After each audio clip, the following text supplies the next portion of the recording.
Illinois Governor J.B. Pritzker calls migrant influx untenable, intensifying Democratic criticism of Biden policies. Washington, Illinois Governor J.B. Pritzker this week called the pace of migrant arrivals to his state an untenable situation, joining a growing chorus of Democrats who have criticized how the Biden administration has dealt with a historic influx in border crossings that is straining cities across the U.S. Pritzker, a high-profile ally of the White House, sent a list of demands to President Biden in a letter that described in stark terms the challenges Illinois is facing as a result of the thousands of migrants who have arrived in Chicago and other communities in the state over the past year, on top of the 15,000 that have arrived in Chicago and Illinois over the last 13 months.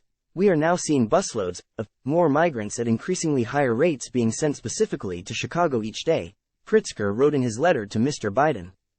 Time equals 400 ms. greater than. Most critically, Pritzker added, the federal government's lack of intervention and coordination at the border has created an untenable situation for Illinois. The letter was sent on Monday, one day after Pritzker and Chicago Mayor Brandon Johnson, another Democrat, held a tense call with top White House officials Jeff Zients and Tom Perez.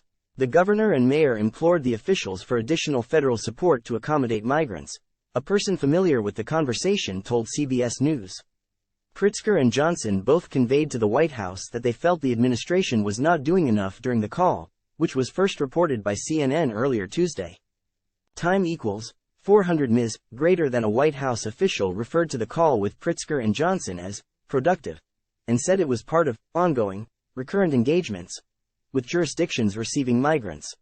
The conversation, however, is unlikely to alleviate the mounting concerns in Illinois and other Democratic-led states and cities like New York that have struggled to house tens of thousands of migrants released from federal border custody, including many who lack family in the U.S. These local concerns are likely to intensify as migrant crossings along the U.S.-Mexico continue at historically high levels.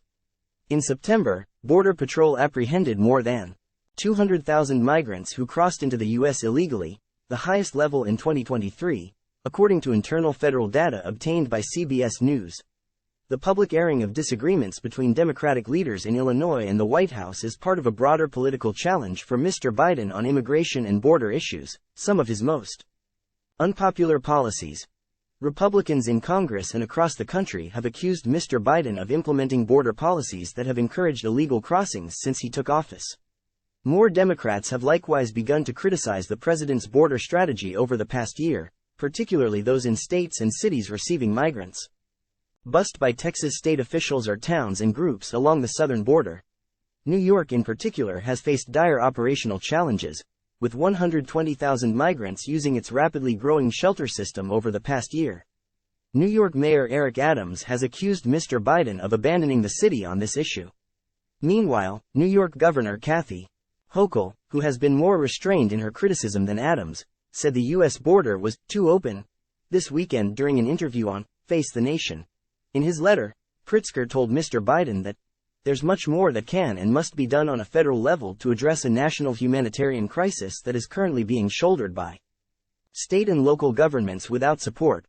Pritzker asked the Biden administration to waive fees for migrant work permit applications, expedite those petitions, send additional funding to the state and coordinate the transportation of migrants across the U.S. Angelo Fernandez, a White House spokesman, said the administration has approved $1 billion in funds to cities and communities sheltering and supporting migrants and taken steps to allow migrants to gain work permits more quickly, including by reminding those eligible for work authorization to apply for it. The administration, Hernandez added, is also working to increase deportations of migrants who cross into the U.S. illegally, noting officials had carried out 250,000 deportations or returns since early May. House Republicans continue to block the reform the immigration system needs and the $4 billion we requested to address the immediate needs of DHS to safely and humanely manage the southwest border and support communities across the country. We will continue to work closely with Illinois and states and cities across the country, Hernandez said.